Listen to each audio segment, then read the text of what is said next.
Welcome to Donmar TV News Channel. Ayan, tanong. Bakit may pautot pa kayong ganito? Nagsagawa po ng pray-over at send-off para sa mga abogadong sasabak sa oral... Bakit? Sa totoo lang, may pa-send-off prayer pa kayo. Ha? Napaka-hipokrito ninyo. Tingnan mo ito, ha? Argument sa Korte Suprema sa Martes, kaugnay ng kontrobersyal na anti-terror law. 7 abogado ang magsasalita sa Korte Suprema para sa 37 petisyong kumekwestiyon sa batas na pinirmahan ni Pangulong Duterte noong nakaraang taon. Paniwala ng isa sa mga petisyon... Kita na ngang bawal di ba? Bawal na ngang magpulong-pulong. Anong ginagawa nyo? Nagrarally pa kayo sa labas. Ng sobrang dami ito, ha? Papakita ko lang. Ayan. Kita nyo? Kayo ang paulit-ulit na nagrarally sa labas. Paulit-ulit na nagsasama dyan. Sasabihin nyo na naman may social distancing. Tigil-tigilan nyo nga kami. Tingnan nyo nga kung may social distancing yan. Tapos, sisisihin nyo ang gobyerno na patuloy na naka-GCQ tayo. Napaka-hipokrito nyo naman ata. Tuloy natin yung news. Na si Attorney Nery Colmenares, may kinalaman ang anti-terror law sa pagkansela sa kasunduan ng Defense Department at University of the Philippines na nagbabawal sa walang paalam na pagpasok ng pulis at militar sa mga UP campus, pati na sa paglilista sa iba pang universidad bilang recruitment hub ng mga komunista. Nauna nang ibinasura ng Korte Suprema ang petisyon ni Solicitor General Calida na kanselahin ang oral arguments dahil nga sa COVID-19. Ginawang February 2 mula January 19 ang oral arguments matapos magpositibo ang ilang staff sa opisina ng Solicitor General. Ayun sobrang pasensya na pero nahihipokritohan ako sobra. Napaka-hipokrito nyo na ipagpapanalangin pa kayo. Pero ganyan ang ginagawa ninyo, hindi kayo sumusunod sa bilin ng gobyerno na wag na magsama-sama. Subukan kaya namin gumawan. Sige nga, ipupusta ko sa inyo. Magsama-sama lahat ng Duterte supporter at magganyan. Pustahan ako, sisisihin nyo, sasabihin nyo, bakit kayo nagsama-sama, walang social distancing, walang ganyan-ganyan. Sigurado yan, gaganyanin nyo kami. Bakit? Kasi nga hipokrito kayo Yan ang katotohanan.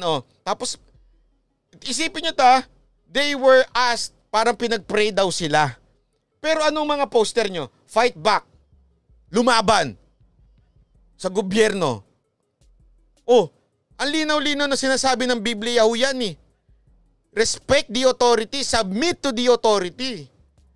Ngayon, sa liwa para kayo nagpa-pray, pero, hindi, pray, bless us. Yun ang sabihin ng prayer, you bless us, pero we will not follow you. Anong tawag mo doon? Hipokrito ang tawag mo doon. Magpapapray kayo pero fight back to the government? Anong tawag mo dyan? Hindi sa totoo lang huwag tayo magplastikan dito. Kaya naiirita ako at napipikon ako dito sa mga ito Tapos sisisihin ninyo, panay ang rally ninyo. Naalala nyo yung panahon ng ABS-CBN? Yung kay nagsalita si Angel Locsin. Dikit-dikit kayo doon. Lahat ng ginagawa ninyong rally. Huwag nyo sabihin nagto-social distancing. The mere fact that we are under GCQ, what does it mean? Bawal ang mass gathering. Bawal ang magsama-sama more than 10. How many? Sige nga siguro naman lagpas ng 10 yan. Tapos magagalit kayo pagka, bakit si Sinas? Bakit kayo? Sabihin mo na si Sinas 50 nasa loob ng bahay niya. Bakit yan? Sige nga napaka-plastic ninyo. Naiinit nyo yung ulo ko Pray pa. Kung ano naman ang kalokohang ginagawa. Ito mga ito, pa-pray pa, tingnan mo naman, di naman marunong sumunod sa batas.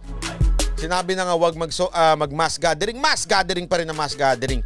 Melody Fair, marami pong salamat. Thank you very much. Yun. Yun lang naman ang gusto kong pag-usapan ngayon. Tapos na tayo. Biro lang. Ayun na nga. Ay nako, kakainis ang itong mga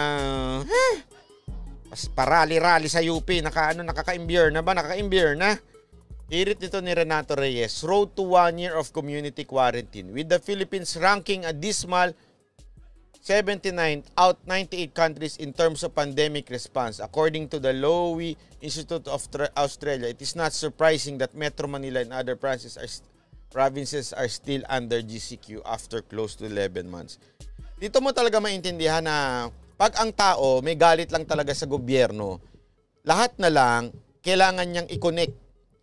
Kasi yung lockdown naman ho, ay wala naman ho yang kinaugnayan sa kasalanan ba ng gobyerno? Remember, this is a pandemic. This is a fight which we do not see. Ikaw naman, Renato Reyes, sobra naman po ata yung ganyang mong klaseng pananaw. Kasi kung ibig mo bang sabihin, pati dun sa mga ibang bansa ngayon na naka-total lockdown. O, halimbawa na lang din, di ba, yung sa Japan, hindi man tawagin nilang lockdown, ang tawag nila state of emergency. Masasabi mong failure na kagad yung government? Masasabi mo ba kaagad na may problema doon sa gobyerno? Hindi naman ho. Ang sakit to napaka-hirap po niyan, itong COVID, sugpuin. Okay? Kahit anong istrikto ng gobyerno, kung talagang ang mga kababayan natin matitigas ang ulo, ay nako, napakahirap po. Isa pa ho yan. Tapos, marami po sa atin ang talagang maraming tirahan na sama-sama ang tao. Ibig sabihin, hindi katulad sa ibang bansa, kita naman natin yung density ng tao dun sa mga bahay, hindi naman sila malaki ho, di ba? Ibig sabihin, hindi naman magkakasama talaga. Sa atin, alam naman natin, nasa D tayo DNE, which is marami sa atin na pagpasok ng bahay ng isang tatay o yung isang kuyang nagtatrabaho, pagpasok niya, wala na talagang space. Siksika na sa loob ng bahay. O isa po yan. Pangalawa, ang dami pa hong OFW sa atin na nagsiuwian.